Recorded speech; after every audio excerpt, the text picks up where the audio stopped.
शेर होवे दुनिया को बताना पड़ गया। है बेटा, शेर का बेटा शेर होवे दुनिया को बताना पड़ गया। बाप के इज्जत के खातिर हथियार उठाना पड़ गया। बाप के इज्जत के खातिर हथियार उठाना पड़ गया। भूल गए थे जो उनको औकात दिखाना पड़ गया। भूल गए थे जो उनको औकात दिखाना पड़ गया। बाप के इज्जत के खातिर हथियार उठाना पड़ गया।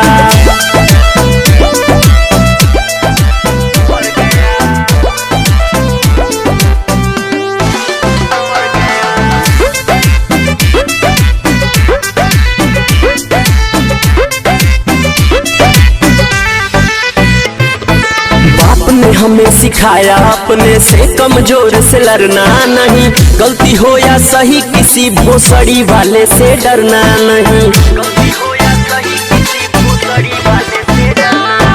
बाप ने हमें सिखाया अपने से कमजोर से लड़ना नहीं। गलती हो या सही किसी भोसड़ी वाले से डरना नहीं। डेट पे जाने के उम्र में तारीख पे जाना पड़ गया।